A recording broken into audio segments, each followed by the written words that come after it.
नमस्कार, कैसे हैं? उम्मीद करता हूँ सब अच्छे होंगे और बढ़िया होंगे और हमेशा की तरह स्वस्थ और मस्त होंगे। तो जैसे कि आप लोगों ने देख ही लिया होगा, इसमें मैंने लिख रखा है इस सब्जेक्ट में कि बहुत ज़रूरी सूचना थी, आप लोग के फ़ायदे की थी। और सुनेंगे तो अच्छा है, नहीं सुनेंगे तो और अच्छा है, क्योंकि बहुत दुख के साथ मुझे बताना पड़ रहा है। और इस चीज़ को लोग नोटिस कर रहे हैं नहीं कर रहे हैं मुझे नहीं पता, मगर इस वीडियो के बाद ज़रूर करेंगे आप लोग। और कुछ लोग हो सकता है इससे चिढ़ें भी, वीडियो को का मतलब निगेटिव कमेंट करें, डिसलाइक करें, हो सकता है, बट मुझे उससे फ़र्क नहीं पड़ता। जिनको अच्छा लगेगा वो लाइक करना, नहीं अच्छा लगेगा मत करना। ठीक है। तो ये ज़रूरी वीडियो इसलिए है सर कि पिछले कई महीनों से कई कंपनी के एचआर मैनेजर हो तो हम लोग से बात होती रहती है, क्योंकि काम करते हैं तो बात होती रहती मैनेजमेंट में। तो एक बहुत गंदा नैरेटिव बन रहा है दुबई में इंडियंस के लिए। दुबई क्या, लगभग हर कंट्री में बन रहा है, रशिया हो, दुबई हो, कतर हो, सऊदी हो, हर जगह एक नैरेटिव बन रहा है। बहुत ख़राब उसका असर होने वाला है। जैसे कि बिहार पर चुनाव परिणाम पे हुआ। पता है क्या हुआ बिहार में? ठीक है, हमसे बेहतर आप लोग जानते हो, पॉलिटिकल चर्चा में वीडियो में नहीं करता हूँ, मगर आज मुझे करना पड़ रहा है। देखिए, बिहार में आरजेडी हारी, ईवीएम सेटिंग थी नहीं थी मुझे नहीं पता, वो अपना निर्वाचन आयोग जाने। 10,000 के लिए औरतों ने वोट दिया, मोदी जी को नहीं दिया, पता नहीं नीतीश जी को, लेडीज़ें जाने। मगर एक पॉइंट जो कि मुझे लगता है लोग मिस कर रहे हैं, ये बहुत ज़रूरी था। और ये ग्राउंड पे आपको, अगर मेरी तरह देखोगे, मेरी नज़र से देखोगे, तो आपको दिखेगा भी और 100% मिलेगा। क्योंकि निर्वाचन एनालिसिस बहुत सारे लोग होते हैं, बट कुछ चीज़ें लोग मिस कर रहे हैं जो मैं नोटिस कर रहा हूँ। या हो सकता है मेरे दिमाग का वहम हो, अगर सही होगा तो आप कमेंट में बता सकते हो सही है या गलत मेरी सोच। देखिए, बिहार में तेजस्वी जी की रैली होती थी, 2 लाख, 1.5 लाख, 1,50,000 लोग आते थे। वहीं बीजेपी की रैली में कुर्सियाँ खाली रहती थी। मैंने बहुत सारे वीडियो देखे और रियलिटी है, मैं बिहार बीच में गया भी हूँ इलेक्शन टाइम में, ऐसा मैंने देखा है। मगर तेजस्वी जी का तो फुल होता था, फिर वोट परिणाम कैसे उल्टा हो गया? लोग कह रहे हैं वो 10,000 10,000 रुपये आ गए, कोई कह रहा है कि ईवीएम की सेटिंग थी, कोई कह रहा है निर्वाचन आयोग मिला हुआ था। ठीक है, हो सकता है ये बातें भी हो या नहीं भी हो, पता नहीं, मैं उसमें नहीं जाना चाहता हूँ चर्चा में। मगर ये भी सच है कि जिस जंगल राज की, जिस गुंडा राज की छवि से, जिस दबंगई के गमछा ट्रेंड से तेजस्वी जी ने 10 साल मेहनत करके ला करके बिहार लोगों को बाहर किया था, एक छवि बनाई थी कि वो रोज़गार की बात कर रहे थे, काम की बात कर रहे थे, चीज़ों की बातें कर रहे थे, अच्छी पलायन की बातें कर रहे थे, लोग को समझ में आना शुरू हो गया था। और चुनाव भी बहुत अच्छा चल रहा था। मगर ये लास्ट मूवमेंट जो चेंजिंग हुए, काफ़ी चीज़ चेंज हुई और परिणाम भी चेंज हो गए। चेंजिंग का सबसे मुझे जो लगता है ऐसा कि ये भी एक कारण, वो कारण हो सकते हैं, बट ये भी एक कारण है कि ये जो 50,000 या 1 लाख लोग जिस रोड से गुजरते थे ना रैली के लिए, ये लोग रास्ते में इतनी गदर काटते हुए आते थे, गमछा लगा के। और मतलब वही पुराना हिसाब किताब, दबंगई, बाहुबलपन और गाली गलौज दबंगई से, मतलब कहते हैं ना वो, गर्दा उड़ाने वाला, गर्दा उड़ा दिए, गर्दा उड़ाते थे। तो भैया बाबू, गर्दा उड़ाते हो ठीक है, एक तो लोग ऐसे ही जंगल राज से परेशान होकर के ये डिसीजन लिया था, उनको सुशासन बाबू का नाम मिला था। तो जो तेजस्वी जी ने काम किया, मगर इनके कार्यकर्ताओं ने, और बिहार के जो नया युवा है ना, भगवान हिरान और ठकुरान, तो इसके चक्कर में आकर के, गर्दा उड़ाने के चक्कर में सोह बहुत कर दिया। और बीजेपी के ग्राउंड कार्यकर्ताओं ने उसका फ़ायदा उठाया। उन्होंने बोला ना कि अभी चुनाव परिणाम नहीं है तो ये हाल है, मतलब इलेक्शन में है तो ये हाल है, जिस दिन सरकार बना लेंगे क्या हाल होगी। इलेक्शन नहीं है तो गाली गलौज, दबंगई, बबुआ हैरान कर रहे हैं लोग, और रोड पे गर्दा गर्दा उड़ा दिए हैं और गमछा बांध के दबंगई कर रहे हैं। सरकार में आएंगे तो फिर गुंडागर्द लौटा देंगे, फिर दबंगई दिखा देंगे, फिर यही जंगल राज ले आएंगे। तो इन चीज़ों को देखते हुए लोगों का कहीं ना कहीं माइंडसेट चेंज हुआ है। यही चीज़ अखिलेश यादव ने उत्तर प्रदेश में इतना बढ़िया मेंटेन किया कि सपा के भी ऊपर ये दाग होते थे, मगर लास्ट इलेक्शन में उन्होंने इस चीज़ पे बहुत अच्छा काम किया और कहीं भी ये चीज़ें नहीं देखने को मिली। मतलब उनके कार्यकर्ता बहुत डिसिप्लिन में दिखे। वो चीज़ लगी कि हाँ, उस समय हो सकता है शिवपाल जी, मुलायम जी के समय में कुछ चीज़ें रही हैं जो कि शायद उस समय के हिसाब से ज़रूरी भी रही होंगी। मैं इसीलिए कहता हूँ पॉलिटिकल चर्चा नहीं कर रहा हूँ। वो शायद समय की ज़रूरत रही हो, मगर अभी उसकी ज़रूरत नहीं है। कहीं ना कहीं प्रशासन बहुत एक्टिव हो गया है, चीज़ें हाईटेक हो गई हैं, सोशल मीडिया आ गया, तो उन चीज़ों की ज़रूरत नहीं लगती किसी भी राज्य में। तो उसका परिणाम अच्छा रहा, आज भारत की तीसरी सबसे बड़ी पार्टी लोकसभा में है। तो ये चीज़ भी निगेटिव रही आरजेडी के फेवर में। तो ये लंबी स्टोरी इसलिए हो गई पॉलिटिकल, कि भैया मैं इसलिए, मेन बताने का मेरा मतलब था कि यही गर्दा आप लोग कहीं ना कहीं बिहार वाले, यूपी वाले अब विदेश जाके उड़ा रहे हो। अब मैं एकदम क्लियर कट बात करूँ कि आजकल एक ट्रेंड बन चुका है, जो मैं शुरू में मैंने बात की, अभी भी मैं उस पर टॉपिक पे आ रहा हूँ। एक ट्रेंड बन चुका है कि हर किसी को सोशल मीडिया पे ट्रेंड में आना है, हर किसी को फेमस होना है, हर किसी को पैसा कमाना है सोशल मीडिया पे जाके। तो मैं एक चीज़ क्लियर कर दूं सर कि सोशल मीडिया पे पैसा कमाना इतना आसान नहीं है। मेरे वीडियो पे मिलियंस में व्यू आते हैं, यूट्यूब पे भी और फेसबुक पे भी, मिलियंस में। तो पता है मुझको कितना आता है? 4 महीने का 40-50 हज़ार, किसी किसी महीने 60-70 हज़ार, एक दो बार 1 लाख या 1,10,000 आया होगा। बट मिलियंस में, कई सारे वीडियोस मेरे मिलियंस में जाते हैं। डालते 1-2 घंटे में 20-30 हज़ार व्यू आ जाता है। कभी कभी तो 2 ही 3 घंटे में सेम डे 50 हज़ार क्रॉस कर जाता है। वो भी लंबी वीडियो होती है, 25 मिनट, 30 मिनट, 35 मिनट, तब जाके आता है। सोचो आप लोग का तो थोड़ा सा छोटा सा वीडियो होता है, क्या व्यू आएगा, क्या कमाई होगी? 5 हज़ार, 2 हज़ार, 1 हज़ार, किसी का तो 500। तो मगर लोग क्या कर रहे हैं कि विदेशों में जाते हैं, एक फेसबुक चैनल बना लेते हैं, यूट्यूब चैनल बना लेते हैं, कंपनियों में जाते हैं, बड़ी बड़ी कंपनी, शोभा, अजीजी और ऐसी मतलब बड़ी बड़ी कंपनियों में, मैं नाम नहीं लेना चाहता कई सारी कंपनियों का, ऐसी ऐसी कंपनियों में जाते हैं जो कि बहुत अच्छी कंपनियां हैं, मगर उसमें किचन में आजकल ट्रेंड चला है, घर में खाने को मिले ना मिले पता नहीं, घर में केला 1 दर्जन महीने में एक बार आता था कि नहीं आता था, बट वहाँ गए हैं कई लोग को मैं देख रहा हूँ, नाम नहीं लेना चाहता यूट्यूब व्हाट्सअप चैनलों का, मैं नहीं चाहता उनको मैं भी फेमस करूँ। मुझे पता है मैं नाम लूँगा उनको लोग सर्च करेंगे, वो भी फेमस हो गए, नहीं ज़रूरत है मुझे उनको फेमस करने की, क्योंकि अच्छे लोग नहीं, अच्छे लोग होते तो मैं करता। वो लोग आजकल कंपनियों में जा कर के मतलब अच्छी चीज़ नहीं दिखाते कि अच्छी चीज़ भी इस कंपनियों में है। शोभा, अजीजी, ये सब बहुत बड़ी कंपनियां हैं, अल सफ़र, ये सब बहुत बड़ी कंपनियां हैं। इनकी फैसिलिटी ए क्लास होती थी और अभी भी है। कभी कभी हो जाता है, मान लो जहाँ पे 5,000 आदमी है, 10,000 आदमी है, 2,000 आदमी है, उनके लिए खाना बन रहा है, तो केले भी आ रहे हैं, तो 1,000 दर्जन, 2,000 दर्जन, 2 पीस 1 पीस खराब आ सकता है।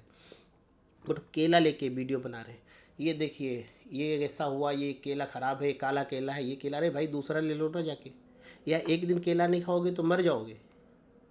बट नहीं, उनको केले से नहीं लेना देना, उनको फेमस होना है, उनको फेमस होना है। फिर अगले दिन कोई जा कर के बाथरूम में ऐसा होता है, ये देखो बाथरूम, ये देखो खाने के लिए लाइन लगी है, ये देखो ये काम ऐसा हो रहा है, ये देखो यहाँ पे बस लेट हो गई, ये देखो यहाँ पे आज ड्राइवर ये कर रहा है। क्या ज़रूरत है यार? आज से नहीं है दुबई, 20-25 साल हो गया, 12 साल मुझे काम करते हो गया। ये चीज़ें कभी नहीं हुई जो पिछले 1-1.5 साल में हो रही हो, कोई मतलब नहीं है। 20 लोग खड़े होकर हुल्लड़ भर लेते हो, उसके बाद कहते हो आज 5 दिन सैलरी लेट हो गई, स्ट्राइक हो गई, और वीडियो को ज़्यादा से ज़्यादा शेयर करें, सब्सक्राइब करें, लाइक करें, फॉलो करें। अरे भैया, आप लोग जो देखते हो, जो लोग शेयर करते हो, सब्सक्राइब करते हो, ऐसे लोगों को सपोर्ट करते हो, आप लोग अपने और अपने बच्चों के कैरियर फ्यूचर पे ताला लगा रहे हो। मेरी बातों को गौर से सुनना, गौर से सोचना। वो तो बेवकूफ़ हैं जो ये हरकत कर रहे हैं, क्योंकि वो लेबर है।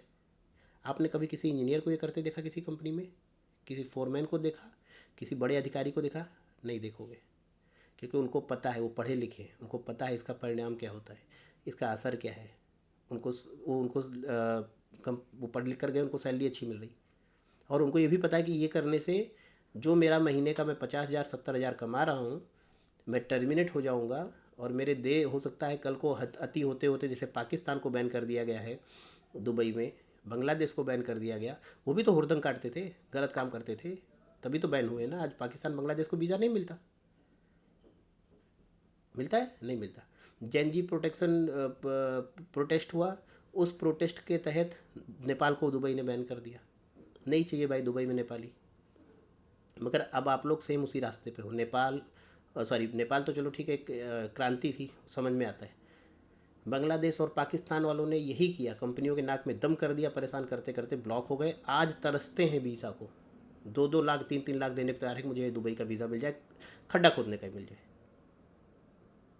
है ना? ना विश्वास हो जो दुबई में हो उससे पूछो, ऐसा है कि नहीं। आज आप लोग को चर्बी चढ़ा हुआ है, सॉरी मैं गलत वर्ड यूज़ कर रहा हूँ, नहीं करना चाहिए, बट आप लोग को चर्बी चढ़ा हुआ है। अरे फेमस होना है, कैसे हो जाओगे यार? क्वालिटी होनी चाहिए, बात करने का तरीका होना चाहिए। किसी को गलत दिखा करके आप फेमस नहीं हो सकते कभी। फिलहाल मैं इन कंपनियों को नहीं है, मेरा कोई डील नहीं है, ना अजीजी से ना शोभा से। हाँ, अलसफ़र का किसी समय मैं काम करता था, अभी मैं नहीं करता उसका भी, क्योंकि शायद मुझे जितना काम चाहिए उतना काम ऑलरेडी और कंपनियों से है मेरे पास, मैं वो नाम नहीं लेना चाहता। तो मुझे ज़रूरत नहीं है, या फिलहाल मैं इसलिए नहीं बोल रहा कि मुझे इस कंपनी से कुछ अच्छा, मैंने कभी अजीजी का शोभा का काम नहीं किया है, ठीक है? मुझे ना उससे कोई फ़ायदा नुकसान, बट मैंने देखा है बनाते हुए लोगों को, ये बड़ी बड़ी कंपनियों का। हाँ ठीक है, होती है दिक्कत, कोई छोटी मोटी कंपनी सप्लाई में कोई दिक्कत है, आप एम्बेसी जाओ, वहाँ जाओ, यहाँ जाओ, नहीं होता, वो समझ में आता है। बट बड़ी बड़ी कंपनियों का लोग डालते हैं। अरे आप लोग को फॉलो ही करना है, अच्छे लोगों को करो। कई सारे को मैंने देखा है जो सऊदी में ड्राइवर हैं, मैं नाम नहीं लूँगा उनका भी, बट उनके मैंने देखा है ब्लॉगिंग करते हैं, बहुत अच्छा करते हैं, इंटरटेनिंग होता है, ऑनेस्टली बहुत अच्छा मुझे लगता है, मैं खुद भी देखता हूँ उनके। यूपी बिहार के वो लोग भी बहुत अच्छी ब्लॉगिंग करते हैं। एक नेवी, मर्चेंट नेवी में है, शिप पे एक लड़का काम करता है, यूपी का ही है, जौनपुर या इधर कहीं पूर्वांचल का है, बहुत अच्छी ब्लॉगिंग करता है, मुझे बहुत पसंद है, मैं देखता हूँ उसका, मुझे अच्छा लगता है। अभी आया है, गाँव में आया था, घर और बनवा रहा था, अखिलेश यादव से मिला था, बहुत अच्छा लड़का है। तो ऐसा कुछ करो ना यार, फेमस के लिए क्वालिटी होनी चाहिए, आप फेमस हो जाओगे ऑटोमेटिकली। किसी कम अपने कहते हैं, मैं तभी कहावत है, जिस थाली में खाओ उसमें छेद मत करो, आप लोग तो उसी में छेद कर रहे हो फेमस होने के लिए। और आता गीता है, कहीं एक कुछ मिल गया टीआरपी वाला, ऐसे कुछ हवाबाजी वाला फर्जी चीज़, तो आप लोगों ने दिखा दिया। हो सकता है एक आध वीडियो पे 10-20 हज़ार व्यू आ गए हो, मिलियन पहुंच गया हो, मगर एक ही बार होगा, हमेशा नहीं रहेगा, क्योंकि क्वालिटी नहीं है आप में वो, आप किसी को नीचा दिखा के कर रहे हो। और जब इतनी दिक्कत है, छोड़ दो ना यार उस कंपनी को, आ जाओ इंडिया। मुझे ना कंपनी से कोई लेना देना है, ना आपसे लेना देना है, मैं सिर्फ इसलिए कह रहा हूँ कि आप जो ये कर रहे हो ना, इसका परिणाम ये होगा कि आने वाले समय में इंडियंस को बैन कर दिया जाएगा। मेरा कई कंपनियों में बात होता है, वो लोग ऐसा प्लान कर रहे हैं, ऐसा प्लान चल रहा है, आपको नहीं पता। और ये मैं एकदम ग्राउंड क्लियर की बात कर रहा हूँ, ग्राउंड की, कि जिस दिन दुबई ने बैन किया ना, 10-10 लाख रुपए देकर, 12-12 लाख रुपए देकर रसिया इजराइल जाओगे, तब भी वीज़ा नहीं मिलने वाला। मुझे आज 12 साल हो गया, इसका एक्सपीरियंस है कि जितना दुबई में हफ्ते भर में आदमी चले जाते हैं, उतना इसराइल, रसिया, यूरोप और ये सब मिला के ना, देश भर की कंट्री पूरे साल में नहीं जा पाती, इतना दुबई में हफ्ते भर में चले जाते हैं। दुबई में गरीब भी जा रहा है, जिसके पास 20 हज़ार है वो भी जा रहा है, जिसके पास 40 हज़ार वो भी जा रहा है, जिसके पास 50 हज़ार है वो भी जा रहा है, जिसके पास 70 हज़ार है वो भी जा रहा है। इसराइल, रसिया जा सकते हो, घर खेत बेच के भी नहीं जा सकते आधे लोग इसमें, मगर आप लोग को समझ में नहीं आ रहा है। बिहार में क्या हाल है, गए थे इलेक्शन में, वोटिंग दे करके लौटे हैं ना, ट्रेनों में देखो क्या हालत है, लेके 10 हज़ार या हुड़दंग काट के वोटिंग तो करवा ली, अभी क्या पोजीशन है, रोजगार मिलेगा नहीं मिलेगा, 2030 में फिर लौट के जाओगे, नहीं होने वाला। सरकारों गलती नहीं है, आप लोग का आदत ऐसा है। मैंने बोला ना, कभी आपने foreman, engineer, supervisor, top officer या केरल वाले जो टॉप, जिसके खिलाफ आप लोग वीडियो बनाते हैं, इस कंपनी का पूरा मैनेजमेंट केरल वाला है, केरल वाला ये करता है, केरल वाला वो करता है, इनका ग्रुप है, अरे वो लोग पढ़ा लिखा लोग है, वो लोग पढ़ा लिखा, वो लोग ऐसी हरकत करता है जैसे आप लोग करते हो, नहीं करते। वो इंग्लिश में ब्लॉगिंग कर सकता है, नहीं करता वो, उसको पता है कि इधर कंपनी में मैं लाखों कमा रहा हूँ, आप लोग भी 40-50 हज़ार 30 हज़ार तो कमा रहे हो ना, जैसा आपका एजुकेशन है। यूट्यूब पे 30 हज़ार महीना कमाने में ना बाबू, कहाँ हो जाए सोच भी नहीं सकते, आसान नहीं है, ठीक है। एक वीडियो झूठ बोल के आप वायरल करा सकते हो, हर वीडियो झूठ बोल के नहीं होगा, मगर आपके एक, और सबसे बड़े मूर्ख जो ऐसे लोगों का वीडियो देखते हैं, ऐसे लोग को फेसबुक रिपोर्ट करनी चाहिए, यूट्यूब रिपोर्ट करनी चाहिए, बंद कराना चाहिए इनको, क्योंकि ये अपने फ़ायदे के चक्कर में। और जैसे देखो, इन लोग को एक चीज़ आप नोटिस कीजिए, ना हो तो मुझे बताना, आप इनका देखो प्रोफाइल, कहते हैं इसको ज़्यादा से ज़्यादा शेयर करो, ज़्यादा से ज़्यादा लाइक करो, ज़्यादा लोगों में भेजो।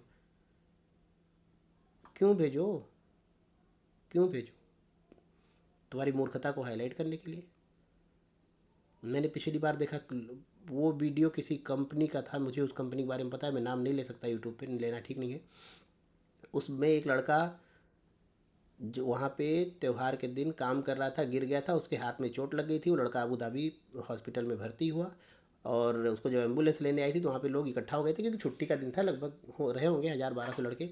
उस लड़के को एक कंपनी का स्ट्राइक का वीडियो बता करके और उसको सर्कुलेट किया गया। पता है उस कंपनी ने क्या किया? 37 लोगों को टर्मिनेट कर दिया और 130 लोगों ने माफ़ी मांगा।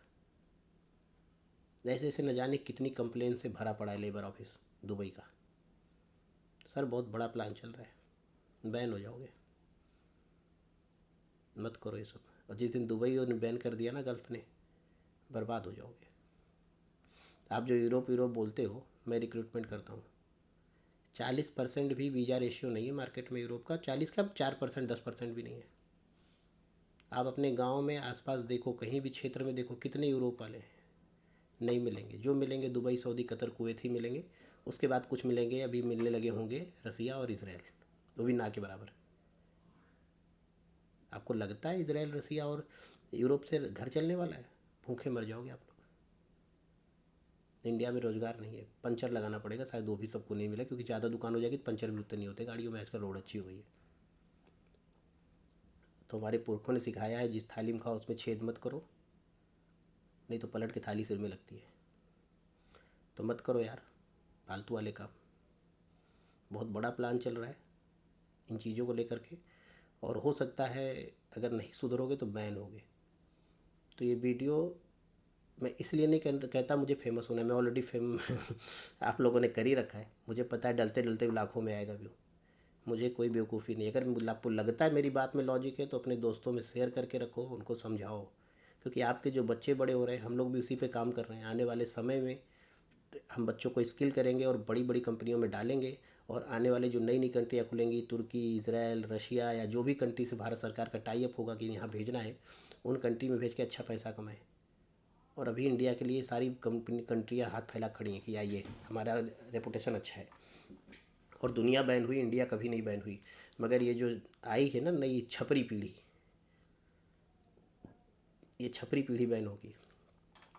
पंजाब क्यों बैन हुआ? दारू के चक्कर में 80% क्या 40% से 50% कंपनियां बैन करके बैठी हैं पंजाब को। हरियाणा भी धीरे धीरे बैन हुआ काफ़ी जगहों पे। वेस्टर्न यूपी काफ़ी बैन होता जा रहा है। आप लोग पूछते हो ना यूपी क्यों नहीं, इसीलिए नहीं क्योंकि कंपनियां मना कर रही, नहीं चाहिए अभी। क्योंकि मेरे पास सप्लाई कंपनी काम नहीं होता, अच्छी कंपनी पहले ही मना कर देती हैं, वेस्टर्न यूपी कैंडिडेट नहीं चाहिए। आज मैं खुल के बोल रहा हूँ, कंपनी मना करती है, मुझे थोड़ी दिक्कत है, जाओगे मुझे पैसा ही दोगे, यूपी वाला भी देगा, बिहार वाला भी, इंडिया किसी भी कोने वाला देगा। आप लोग क्यों नहीं समझ रहे हो? हम लोग अभी बहुत मेहनत कर रहे हैं, ट्रेनिंग प्रोग्राम चला रहे हैं, बच्चों को स्किल कर रहे हैं, फ्री में नहीं कर रहे, पैसा ले रहे हैं, हम भी ले रहे हैं, मगर हम सिर्फ मैन पावर में माल कमाने नहीं बैठे। हम सोचते हैं आगे का जो फ्यूचर होगा ना आप लोग का, आने वाले 5-10 साल बाद, मैं तो कितना दिन हूँ, 15-20 साल करूँगा, उसके बाद मेरा कुछ और प्लान है, चैरिटी का, स्कूल का, वो सब करूँगा। मैं मैन पावर ही नहीं करूँगा। मगर मैं चाह रहा हूँ कि कम से कम 1 लाख 2 लाख लोग को तो मैं उस लायक बना दूँ। मगर जब आप बैन ही करा दोगे तो इसराइल रसिया में नहीं ट्रेनिंग कर पाओगे जाके, आप नहीं वो कर पाओगे, सब महंगी कंट्री है, हालत ख़राब हो जाएगी। अच्छा रिपोर्ट है मेरा मार्केट में रशिया को लेकर के, मगर कितना भेज पा रहा हूँ साल का? दुबई का 20% से बस 80% दुबई जा रहे हैं। तो ग्लोबली मेरा बड़ा लाइसेंस 1000+ का है, फिर भी नहीं भेज पा रहा उतना मैं, क्योंकि वीज़ा रेशियो कम है ना, चीज़ें कम है। आप लोग नहीं समझ रहे हो, समझो। इसीलिए कह रहा हूँ अपने दोस्तों में वीडियो भेजो, और ऐसे लोगों को बिल्कुल वीडियो लाइक डिसलाइक करो, और बिल्कुल नहीं रिपोर्ट करो। हाँ, अगर कंपनी में 2 महीना, 1 महीना, 3 महीना से सैलरी नहीं मिला है, उस तरह का वीडियो आप बनाओ, जेन्युइन है। मान लो आप गए हो 3 महीने 2 महीने से काम कर रहे हो, या 1 महीने की, भाई सैलरी 10-5 दिन लेट होती है, हर कंपनी में होती है दुनिया के। यहाँ मेरे यहाँ गवर्नमेंट एम्प्लॉय रहे हैं पिछले 2 पुस्तों में, हम लोग के यहाँ 10-10 15-15 दिन लेट सैलरी मिलती थी, गवर्नमेंट एम्प्लॉय की बात कर रहा हूँ। 5 दिन 10 दिन के लिए हंगामा कर रहे हो कंपनियों में, जानबूझ के कर रहे हो, वीडियो बनाना है, वायरल करना है। मैनेजर से लड़ाई कर रहे हो, सुपरवाइजर से वीडियो वायरल कर रहे हो। अभी मेरा लास्ट वीक देखा ना, एयरलाइंस वालों से मेरी बहस हुई थी। क्यों हुई थी? खुद के लिए नहीं, लोग भूखे बैठे थे एयरपोर्ट पे, बच्चे भूखे थे, 7 से 9 घंटे फ़्लाइट लेट थी। वहाँ पे कोई काउंटर नहीं था, कुछ नहीं, सूरत एयरपोर्ट था, उस पर सिर्फ एक ही खाने का काउंटर था, जिस पे खाने की कॉस्ट बहुत महंगी थी, मतलब प्लेट 500 के ऊपर थी, जो कि उसमें काफ़ी जो दुबई उबई से रिटर्न आए थे लेबर शायद अफोर्ड नहीं कर सकते थे, वो भी था भी नहीं वहाँ कुछ ऐसा खाने का, मैगी था। तो 7-8 घंटे सुबह के 1 बज गए, बच्चों के खाने का, दूध का प्रॉब्लम था, कॉफ़ी पी के थोड़ी बच्चे रहते। तब मैंने आवाज़ उठाई थी। उसमें कुछ वो भी मुझे पसंद नहीं आया, पोलाइटली एक तरीके से, पॉइंट टू पॉइंट लोगों ने पसंद किया, आपने भी, या उसमें कुछ गलत है बताओ। बल्कि मुझे वायरल सपोर्ट, उसमें कोई मैंने ऐसा कुछ नहीं मांगा कि मुझे शेयर करो, लाइक करो। ऐसी चीज़ों पे वीडियो बनाइए, कोई दिक्कत नहीं है। अगर 2-3 महीने सैलरी नहीं मिला, कंपनी काम नहीं दे रही, कमरे में बिठा दिया, उस पर काम नहीं है, तो बनाओ, जायज़ है, समझ में आता है। वो भी बनाने की क्या ज़रूरत है, आपके लिए लेबर ऑफिस है ना, इंडियन एम्बेसी, जब वो नहीं सुनती तब वीडियो बनाओ। इंडियन एम्बेसी का भी बनाओ और इसका भी बनाओ, मतलब उस ऑफिसर का बनाओ जो नहीं सुन रहा है, गलत चीज़ हो रही है, और यहाँ भी बनाओ। अरे जो कंपनी तुमको रोजी रोटी दे रही है, उसका क्यों बेड़ा गर्द कर रहे हो? अपना तो करोगे, आने वाली नस्लों का भी कर दोगे। आज बांग्लादेश और और पाकिस्तान को नहीं वीज़ा देते, मना कर दिया, क्यों? ये खुराफात करते थे लोग। तो वीडियो बहुत लंबा हो गया, इस चीज़ का ध्यान रखें। और बाबू ऐसा मत करो, नहीं तो आने वाले अपने छोटे भाइयों को, मित्रों को, और प्लानिंग अच्छी चल रही है, कांड होगा आप लोग का। तो मान जाओ, सुधर जाओ, नहीं तो केरल बचेगा, बाकी कुछ बचेगा नहीं। अबू धाबी की 80% कंपनियों ने यूपी का वीज़ा लगाना बंद कर दिया है, पता है आपको? स्टैंपिंग वीज़ा पे जाना होता है अबू धाबी, इसीलिए 40% लोग विजिट टू एम्प्लॉयमेंट पे जाते थे। अभी वीज़ा कन्वर्ट नहीं हो रहा यूपी का, आपको पता है कि नहीं पता है? नहीं पता तो आप इसको चेक करा लो किसी से जो दुबई में रहता हो। बंद हो चुका है पिछले 3 महीने से। जो विजिट टू एम्प्लॉयमेंट जाके कन्वर्ट होता था ऑफर लेटर लेके, बड़ी बड़ी कंपनियां, अच्छी अच्छी कंपनियां, ऐसा नहीं जो चीटिंग करते उनका छोड़ दो, अच्छी एजेंसियां भी विजिट टू एम्प्लॉयमेंट भेजती थी, क्योंकि स्टम्पिंग प्रॉब्लम था, गम का मेडिकल था, सस्ते में लोगों का काम हो जाता था। बंद कर दिया 4 महीने से। अच्छी कंपनियों ने और सारी अच्छी कंपनी अबू धाबी में, टॉप की, ऑयल एंड गैस से लेकर हर सेक्टर बंद कर दिया बाबू। आप लोग को समझ में नहीं आ रहा है। अभी बिहार का नंबर है। तो ऐसे छपरी यूट्यूबरों के चक्कर में, या वो यूट्यूबर भी नहीं यार, ये छपरी हैं, लेबर है, इनको तमीज़ ही नहीं है, इनको सिर्फ फेमस होना है। इनको दिमाग में किसी ने बता दिया वायरल होने से पैसा था, कुछ नहीं आता बता। उधर जाके खड्डा पड्डा खोद के सरिया फरिया बांध के महीने का 40-50 हज़ार कमा ले रहे हो, 50 हज़ार तक 40 हज़ार कमा रहे हो। तुम लोग का 10 हज़ार, 5 हज़ार, 2 हज़ार, 6 हज़ार झूठी न्यूज़ फैला के जो आ जाता है व्यू ना, उससे आता है कितना पता है? 35 रुपया, 40 रुपया। पूछ लेना जो यूट्यूबर होंगे वो। मेरा मिलियंस में व्यू जाता है, और वीडियो 25-26 मिनट, 30 मिनट के लोग पसंद करते हैं, तब मेरा आता है महीने का 40-45 हज़ार। समझे सर? सुधर जाओ, नहीं तो बहुत पछताओगे। समझे? जैसे आज आरजेडी के कार्यकर्ता पछता रहे, हमारे तेजू भैया पछता रहे, छोटके भैया भी पछता रहे, वैसे फिर तुम लोग भी पछताओगे बैठ के। जैसे भी 5 साल बाद दोबारा बिहार का इलेक्शन खुलेगा, मतलब होगा, वैसे 5-10 साल तुम लोग बैन पड़े रहोगे। चलो वो तो नेताजी हैं, 25-24 जो जीते हैं जीते ही हैं, वैसे भी ख़ानदानी है। तुम्हारा क्या होगा? सूरत बम्बई की सैलरी पता है ना? 10 हज़ार में 12 घंटा, और ओवर टाइम मिला के फिर 16 हज़ार। 18 घंटा, 19 घंटा, 16 घंटा, 16 हज़ार, 1,000 रुपये घंटा करना है तो करो ये सब हरकत, वरना सुधर जाओ, ईमानदारी से काम करो, और जो अनस्किल्ड है ट्रेनिंग करो, अच्छी कंपनी में जाओ।